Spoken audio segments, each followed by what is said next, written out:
Hey guys,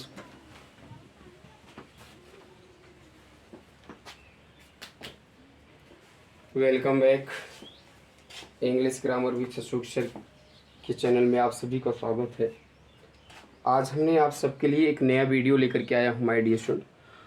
आज हम सभी सीखेंगे प्रेजेंट कंटिन्यूअस टेंस का पैसिव वॉइस बनाना। प्रेजेंट कंटिन्यूअस टेंस को कैसे हम पैसिव वॉइस में बदलेंगे, तो सबसे पहले असर्टिव सेंटेंस की बात करते हैं। आप से हमेशा ध्यान रखना है, अफर्मेटिव सेंटेंस बनाइएगा और कॉन्सेप्ट फर्स्ट, सब्जेक्ट के बाद EJMR लगाना।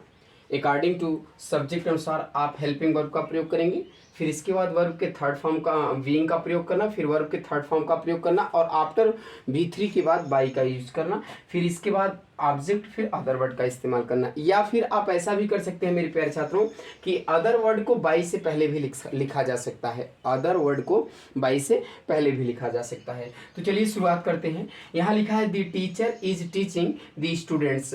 The students my dear student object होता है। तो हमेशा याद रखना है कि किसी भी सेंटेंस में ऑब्जेक्ट अगर पहचान करना होगा तो मेन वर्ब के बाद, मेन वर्ब देखो आपका टीचिंग है, तो ध्यान समझना है कि मेन वर्ब के बाद जो भी शब्द आएगा ना वही आपका ऑब्जेक्ट होगा और उस ऑब्जेक्ट को उठाकर ले आएंगे, पैसिव वॉइस का सब्जेक्ट बना लेंगे। क्या बना लेंगे? सब्जेक्ट बना लेंगे।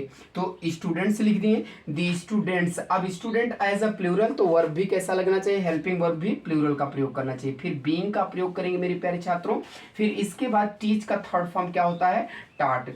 टीच का थर्ड फॉर्म टाट। By the teacher, by the teacher. अब इस तरह से आप एक्टिव से पैसिव वॉइस में चेंज कर सकते हैं। तो चलिए आपको दूसरा वाक्य दिखाते हैं। You are teaching me English. इसमें देखो मेरे प्यारे छात्रों दो ऑब्जेक्ट एक साथ आया है, एक मी है और एक इंग्लिश है। तो याद रखना कि जब किसी सेंटेंस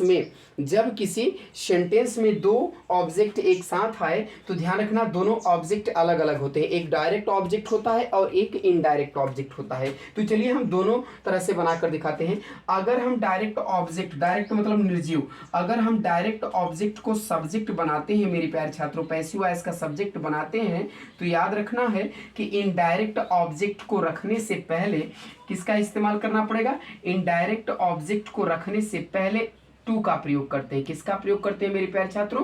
टू का प्रयोग करेंगे। जैसे to me by you, to me by you. अब ध्यान रखिए, अगर हम इनडायरेक्ट ऑब्जेक्ट को सब्जेक्ट बनाते हैं तब क्या करते हैं? जैसे I am being taught, I am being taught English by you। अब याद रखना है कि अगर इनडायरेक्ट ऑब्जेक्ट को सब्जेक्ट बनाएंगे तो डायरेक्ट ऑब्जेक्ट को रखने से पहले टू का प्रयोग नहीं करेंगे। तो आई होप दैट इस तरह से हम दोनों सेंटेंस, दोनों कॉन्सेप्ट के अनुसार सेंटेंस को बना सकते हैं जिसमें दो ऑब्जेक्ट एक साथ आए, तो उसको इस प्रकार से हम एक्टिव वॉइस से पैसिव वॉइस में बदलने का प्रयास करेंगे मेरे प्यारे छात्रों। तो सबसे पहले मोस्ट याद रखना है क्या होता है? कॉन्सेप्ट होता है। किसी भी इंग्लिश वाक्य को डाइवर्ट करने के लिए उसका कॉन्सेप्ट एंड लॉजिक को आपको अच्छी तरह से अंडरस्टैंड करना है माय डियर स्टूडेंट, और you should be try to change active into passive voice my dear student. तो चलिए निगेटिव सेंटेंस को देखते हैं। अब आप सब निगेटिव सेंटेंस हेडिंग बनाएंगे और निगेटिव सेंटेंस को देखने का प्रयास करिए कि अगर किसी प्रकार का, अगर प्रेजेंट कंटीन्यूअस सेंटेंस का निगेटिव सेंटेंस आए तो उसे किस प्रकार से हम एक्टिव वॉइस से पैसिव वॉइस में बदलने का प्रयास करते हैं। तो आई होप दैट दूसरे पार्ट में चलते हैं। निगेटिव आप हेडिंग बनाएंगे और निगेटिव सेंटेंस के बाद कॉन्सेप्ट लिखेंगे, सब्जेक्ट के बाद आप हेल्पिंग वर्ब का प्रयोग करेंगे मेरे प्यारे छात्रों। फिर इसके बाद याद रखना है कि इज एम आर के बाद, मतलब बीइंग से पहले आपको याद रखना है कि बीइंग से पहले आपको क्या कहते हैं, नॉट का प्रयोग करना है, फिर वर्ब के थर्ड फॉर्म का प्रयोग करना है, फिर बाय का प्रयोग, फिर इसके बाद ऑब्जेक्ट और अदर वर्ड का इस्तेमाल करना है। तो चलिए एक एग्जाम्पल देखने का प्रयास करते हैं। I am not playing cricket today. हमने एग्जाम्पल लिखा कि I am not playing cricket today. I am not playing cricket today.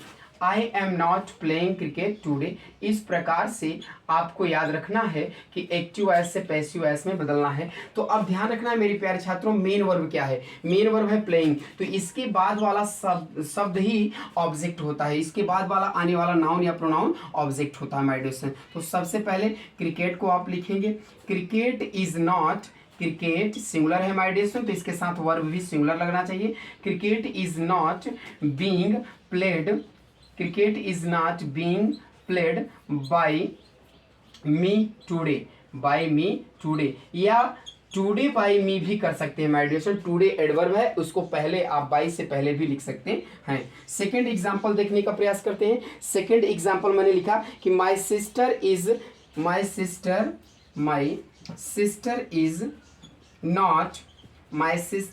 Not telling a story, my sister is not telling a story, मेरी जो बहन है ना एक कहानी नहीं सुना रही है, कहानी नहीं सुना रही है। तो सबसे पहले ध्यान रखना है कि यहाँ टेलिंग मेन वर्ब है और मेन वर्ब के बाद वाला शब्द ही ऑब्जेक्ट होता है। तो सबसे पहले क्या लिखेंगे, और स्टोरी, और स्टोरी इज नॉट, और स्टोरी इज नॉट बीइंग, और story is not being, telling का थर्ड फॉर्म टोल्ड हो जाएगा, told by my sister, by my sister.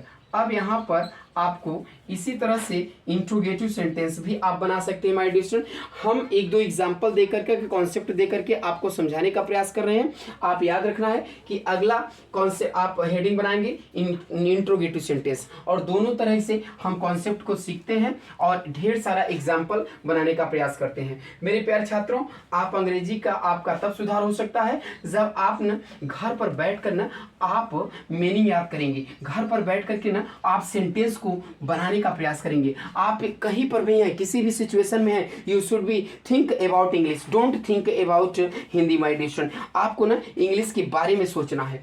आपको मैंने कहा इंट्रोगेटिव सेंटेंस हेडिंग बनाएंगे। अब इंट्रोगेटिव सेंटेंस जब हेडिंग बना लेंगे मेरे प्यारे छात्रों, तो सबसे पहले इंट्रोगेटिव सेंटेंस दो तरह का होता है, एक yes no type interrogative sentence होता है। तो चलिए मैं पहला yes no type interrogative sentence की बात करता हूं। सब्जेक्ट से पहले आपको हेल्पिंग वर्ब लिखना है, फिर इसके बाद सब्जेक्ट लिखना है, फिर बीइंग का प्रयोग आप सब्जेक्ट के बाद करेंगे मेरे प्यारे छात्रों, फिर इसके बाद वर्ब के थर्ड फॉर्म का प्रयोग करेंगे, फिर बाय लगाएंगे और इसके बाद ऑब्जेक्ट प्लस अदर वर्ड का इस्तेमाल करेंगे। सॉरी, इसके बाद आप यहां पर याद रखना है क्वेश्चन मार्क जरूर लगाएंगे। अगर आप क्वेश्चन मार्क का प्रयोग नहीं करेंगे तो सेंटेंस गलत हो जाएगा। इसी के साथ मैं दूसरा कॉन्सेप्ट भी सीख लेता हूं, WH के बाद आपको याद रखना है इज एम आर का प्रयोग करना है, फिर इसके बाद आपको सब्जेक्ट लगा देना है मेरे प्यारे छात्रों, और सब्जेक्ट के बाद याद रखना है कि सब्जेक्ट के बाद आपको याद रखना है बीइंग का प्रयोग करेंगे। किसका प्रयोग करेंगे, बीइंग का प्रयोग करेंगे, फिर इसके बाद वर्ब के थर्ड फॉर्म का प्रयोग करेंगे, फिर इसके बाद बाय और इसके बाद ऑब्जेक्ट, फिर इसके बाद क्वेश्चन मार्क लगाएंगे। ठीक, अब आपको याद रखना है कि यहाँ पर हम सभी एग्जाम्पल देखने का प्रयास करते हैं। फर्स्ट एग्जाम्पल क्या दे रहा है मेरे प्यारे छात्रों, फर्स्ट एग्जाम्पल मैं दे रहा हूँ, are you leading your learning your lesson. हमने लिखा are you learning your lesson, are you learning your lesson, are you learning your lesson. अब ध्यान समझना है, इस प्रकार के कॉन्सेप्ट, इस प्रकार के सेंटेंस को yes no type interrogative sentence कहा जाता है जब कोई हेल्पिंग वर्ब सब्जेक्ट से पहले आ जाता है और सेंटेंस के अंत में क्वेश्चन मार्क का प्रयोग किया गया हो, तो उसे हम yes no type interrogative sentence कहते हैं। अब देखना है कि इसको हम पैसिव वॉइस किस तरह से बनाते हैं। तो ये ऑब्जेक्ट है माय डियर स्टूडेंट, इसको ले आएंगे, पैसिव वॉइस का सब्जेक्ट बनाएंगे, तो ध्यान रखना है सिंगुलर हो जाएगा। इज योर, ध्यान समझना है, is your lesson, is your lesson, ध्यान समझना है कि इज योर लेसन है ना। बीइंग, यहां पर क्या लगा देंगे, बीइंग का प्रयोग करेंगे, बीइंग लर्नड, LEARNT। अब यहां पर देखिए वर्ब के थर्ड फॉर्म लर्नड का इस्तेमाल करेंगे, फिर इसके बाद याद रखना है यहां पर बाय, अब बाय के बाद यू का इस्तेमाल करेंगे, फिर इसके बाद क्वेश्चन मार्क का प्रयोग करेंगे। अब देखना है दूसरे एग्जाम्पल पे देख लेते हैं, दूसरा एग्जाम्पल क्या कह रहा है। दूसरा एग्जाम्पल कह रहा है is Mohan killing a bird, is Mohan killing a bird. अब ध्यान समझिए, क्या मोहन पंछी को मार रहा है, तो अ बर्ड। अब यहाँ पे याद रखना है कि आपको बनाना है पैसिव वॉइस, तो क्या करेंगे कि इज, अब यहाँ पर क्या करेंगे इज अ बर्ड, ध्यान समझना है, इज अ बर्ड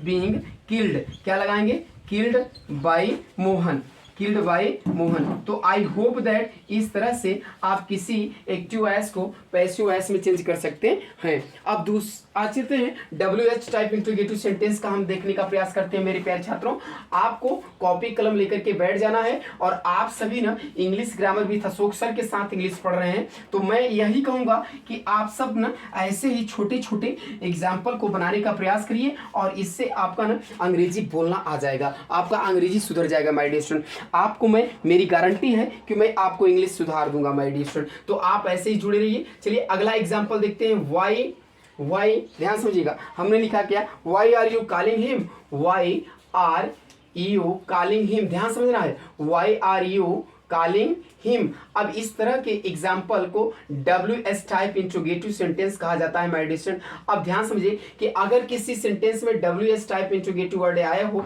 तो ध्यान रखना है कि WH को WH ही उतारेंगे, फिर ऑब्जेक्ट को ले आएंगे, जब यहाँ सब्जेक्ट बनाएंगे पैसिव वॉइस का तो उसके अनुसार आपको हेल्पिंग वर्ब का प्रयोग करना पड़ेगा। फिर याद रखना है कि काल का थर्ड फॉर्म क्या हो जाएगा, कार्ड हो जाएगा। फिर इसके बाद बाय यू करेंगे, क्या करेंगे, बाय यू, फिर क्वेश्चन मार्क का प्रयोग करेंगे। अब आगे देखने का प्रयास करते हैं, दूसरा एग्जाम्पल देखते हैं। दूसरा एग्जाम्पल क्या कर रहा है कि हु इज कॉलिंग यू। अब ध्यान समझना है कि जब माय डियर स्टूडेंट हु का प्रयोग होगा, ध्यान रखना, क्या हु आएगा तो हु को हम पैसिव वॉइस में बदलते समय क्या बना लेंगे, बाय हुम में चेंज कर देंगे। किस में चेंज कर देंगे, बाय हुम। फिर इसके बाद हेल्पिंग वर्ब का प्रयोग करेंगे, अकॉर्डिंग टू सब्जेक्ट के अनुसार परिवर्तन करेंगे। फिर इसके बाद सब्जेक्ट रखेंगे, सब्जेक्ट के बाद मेरे प्यारे छात्रों यहाँ पर बीइंग का प्रयोग करना, बीइंग के बाद वर्ब के थर्ड फॉर्म का प्रयोग करना, फिर इसके बाद अदर वर्ड का इस्तेमाल करना, फिर क्वेश्चन मार्क लगा देना। एब्सोल्युटली क्वेश्चन मार्क का प्रयोग जरूर यूज करना मेरे प्यारे छात्रों। अब चलते हैं, देखते हैं हमने लिखा कि हु इज, एग्जाम्पल देखने का प्रयास करते हैं। क्या लिखा मैंने कि who is calling you at the door, who is calling you, who is calling you eight the door. अब ध्यान समझिए, दरवाजे पर आपको कौन बुला रहा है।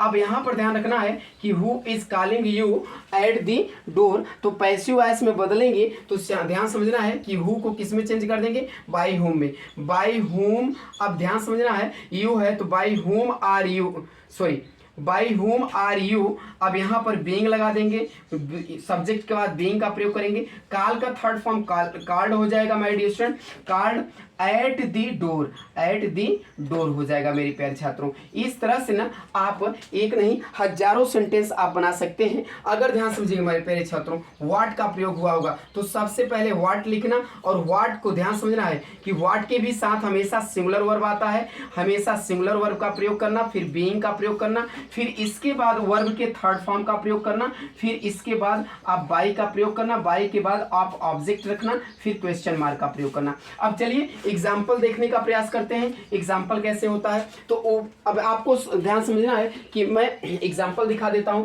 आपको ध्यान समझना है मेरे प्यारे छात्रों। हमने लिखा जैसे कि what are you doing here, हमने लिख दिया एक एग्जाम्पल कि what are you doing here, what are you doing, what are you doing here. तो इस प्रकार का सेंटेंस आ जाएगा। तो पैसिव वॉइस में बदलते समय मेरे प्यारे छात्रों व्हाट को व्हाट ही रखेंगे, उसमें कोई फेरबदल नहीं करेंगे, बट इसके साथ हमेशा सिंगुलर वर्ब का प्रयोग करना, फिर बीइंग का प्रयोग करना, फिर वर्ब के थर्ड फॉर्म, डूइंग का थर्ड फॉर्म डन होता है my dear student, by you here, by you here. इस प्रकार से आप एक्टिव वॉइस से पैसिव वॉइस में बदलने का प्रयास करेंगे। तो आई होप दैट आज आपको प्रेजेंट कंटिन्यूअस अच्छी तरह समझ में आ गया होगा। मैं उम्मीद करता हूं कि अगले वाले सेंटेंस को आप अगले आपका सेंटेंस होगा टेंस होगा प्रेजेंट परफेक्ट टेंस। मैं प्रेजेंट परफेक्ट में आपसे बात करूंगा। तब तक के लिए मेरे प्यारे छात्रों इस वीडियो को अच्छी तरह से देखिएगा, और जो विद्यार्थी एक्टिव वॉइस से पैसिव वॉइस सीखना चाहते हैं तो आज ही English grammar with Ashok sir आप अपने यूट्यूब चैनल पर जाइए और English grammar with Ashok sir login करिए। और आप सबसे पहले मेरा अनुरोध है कि आप इस वीडियो को लाइक करें, सब्सक्राइब करें, बेल आइकन को जरूर दबाएं और इस वीडियो को उन विद्यार्थियों तक जरूर प्रोवाइड करिए जो अंग्रेजी सीखना चाहता है माय डियर स्टूडेंट, और ताकि आप लोगों को ना हर दिन मैं ऐसे ही आपको वीडियो प्रोवाइड करता रहूं। Thank you for watching my video, best of luck. फिर मिलते हैं अगली वीडियो में, तब तक के लिए बाय बाय।